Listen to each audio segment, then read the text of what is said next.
ये जो अमर्यादित बयान है इसकी छींटें इंडिया अलायंस पे भी आएंगी। और मैं क्यों कह रहा हूं आएंगी, क्योंकि आज प्रधानमंत्री मोदी ने मंच से बोला है और कहा है कि किसी ने कुछ नहीं बोला, और बात सत्य भी है, सब मौन है इस विषय पर। क्यों? देखिए, पहली बात तो मैं आपको बता दूं कि इंडिया अलायंस बचा भी है कि नहीं बचा है मुझे मालूम नहीं अभी। जी, ये नई कहानी है। जो राजस्थान मध्य प्रदेश में कांग्रेस ने हम लोग ये नई कहानी चल रही है, ये आप भी देख रहे हैं कि जो हरकत इन्होंने की है, वादा करके वादा खिलाफी की, धोखाधड़ी की है, कहे तो हम लोग को डसा है। आस्तीन में थे और आस्तीन में ही डस लिया इन्होंने। आस्तीन का सांप कहा जाएगा इनको। किसको कहा जाएगा आस्तीन का सांप? उम्मीद नहीं है कि इंडिया अलायंस आगे हम लोग, मैं कांग्रेस को कह रहा हूं, साफ लफ्जों में कह रहा हूं, और कांग्रेस का शीर्ष नेतृत्व 3 लोगों को छोड़कर, सोनिया जी, राहुल जी और प्रियंका जी को छोड़कर बाकी सबको मैं कहूंगा सब एक दूसरे के लिए नागनाथ, सांपनाथ और एनाकोंडा है। इन लोगों ने हमेशा चौधरी चरण सिंह जी से लेकर मुलायम सिंह जी तक सबको धोखा दिया। धोखे के अलावा कभी कुछ नहीं दिया इन लोगों ने। अब मैं आता हूं दूसरी बात पे कि मेरी उम्र हो गई है 50 साल। मेरी 3 पुश्तें हैं राजनीति में, और मेरे चचा वगैरह भी रहे हैं। चचा विधायक रहे हैं, दूसरे चचा विधायक रहे हैं, तीसरी चची विधायक रही है। हमारे फादर फाउंडर है जनता दल और समाजवादी पार्टी के। लेकिन कभी इस तरह की चीज मैंने अपने घर में भी नहीं सुनी। प्रैक्टिकल बात कर रहा हूं। नीतीश जी से संबंध है हमारे फादर के, मुलायम सिंह जी से उस कैटेगरी के हमारे फादर नेता है, वीपी सिंह जी हो, चंद्रशेखर जी हो, ये सब घरेलू संबंध है। हमने कभी नहीं सुना। कल मेरे आपके डिबेट के बाद एक दूसरी डिबेट पे जिस पे यही मुद्दा था, मेरे लड़के ने मुझसे डिबेट के बाद पूछा कि क्या कह दिया अब्बा इन्होंने ऐसा। मैं कहा बेटा मैं तुमको नहीं बता सकता हूं, तुम खुद देख लेना, तुम्हारे पास भी मोबाइल है। 20 साल का लड़का है मेरा। तो उसने देखा, आज मुझे वो बता रहा है कि ये ऐसी वाहियात बात कैसे कर सकते हैं। जो बात अजय भाई कह रहे थे वही है। जो अटल जी को बीमारी हुई वही इनको हुई, जो जोश फर्नांडिस साहब को हुई वो ये इनको भी हुई, बिल्कुल हुई। क्योंकि अटल जी ने भी कई बातें ऐसी कह दी थी बाद में उनको, जब 2004 के प्रधानमंत्री पद से हटे। उसके बाद आप याद करिए कि कई साल वो अंदर उनको मुझे ध्यान में नहीं आता अटल जी को हम कवर करते रहे। अटल जी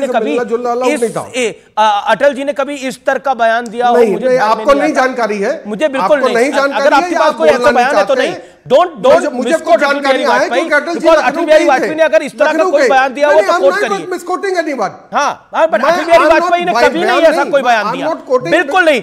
अटल बिहारी वाजपेयी बेहद मर्यादित भाषा के अंदर अपने कटु से कटु शब्दों को चाशनी में पिरोकर विरोधियों पर वार करते थे, और इसका भारत का सदन साक्षी है। अटल जी लखनऊ से ही प्राइम मिनिस्टर थे। Sir Atal ji prime minister से ही लखनऊ थे। मेरे वालिद से, मेरे दादा से, दोनों से संबंध थे।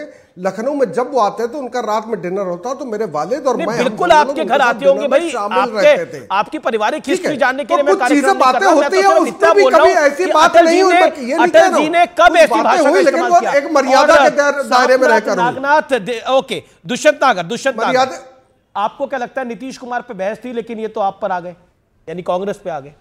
नहीं, देखिए अब उनका इच्छा है। तारिक जी का उन्होंने सांपनाथ कह दिया, नागनाथ कह दिया, लेकिन मैं इनको सिर्फ इतना कहना चाहता हूं कि आदरणीय मुलायम सिंह यादव जी को नवंबर 1990 में जब बीजेपी ने समर्थन हटा के उनकी सरकार गिरने जा रही थी, तो स्वर्गीय राजीव गांधी जी ने समर्थन पत्र देके उनको मुख्यमंत्री बनाए रखा। श्रीमती सोनिया गांधी ने 2003 में समर्थन पत्र देके उनको उत्तर प्रदेश का मुख्यमंत्री बनाया।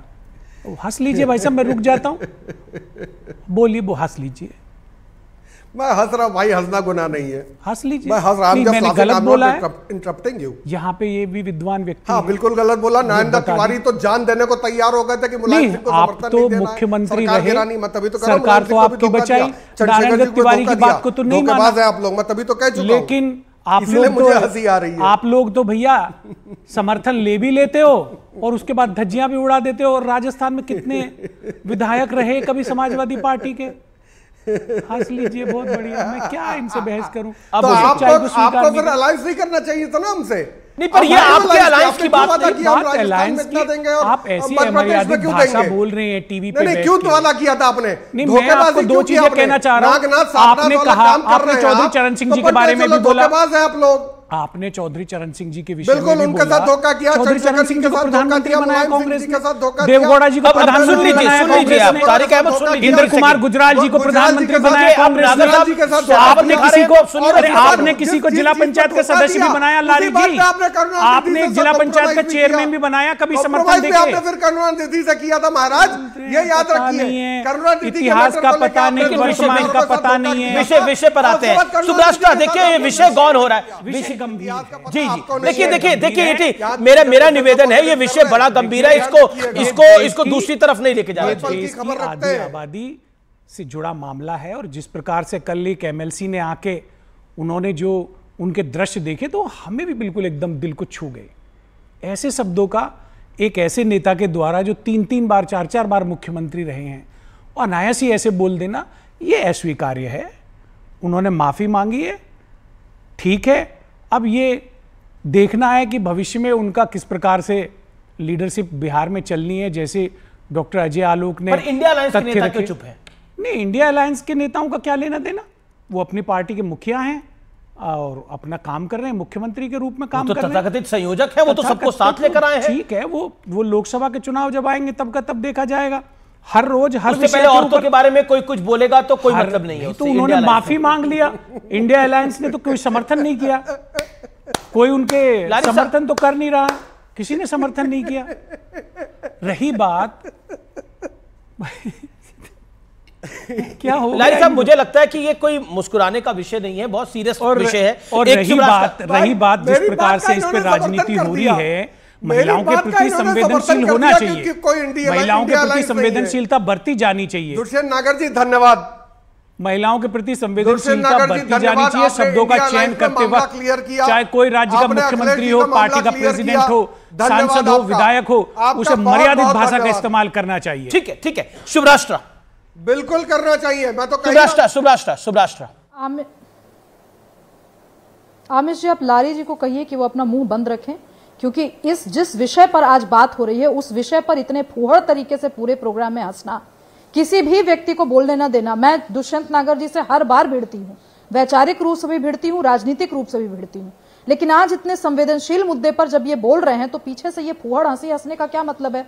आपके पुत्र होंगे 22 वर्ष के, आपके पिताजी होंगे मर्यादित, जिन्होंने आपके सामने ये वीडियो नहीं देखा, लेकिन आप आज जिस अमर्यादा का परिचय आज आप नेशनल टेलीविजन पर दे रहे हैं वो कहीं से भी स्वीकार्य नहीं है। नीतीश कुमार जी ने, आमिर जी जो कुछ भी कहा और उसके बाद उन्होंने माफी मांगी, वो अपने आप में पर्याप्त नहीं है। अजय आलोक जी ने बात बिल्कुल सही कही है। ये आज आप भले ही वारिस पठान जी कह दें कि ये देश के लिए शर्म की बात है, ये मूलतः हम बिहारियों के लिए शर्म की बात है।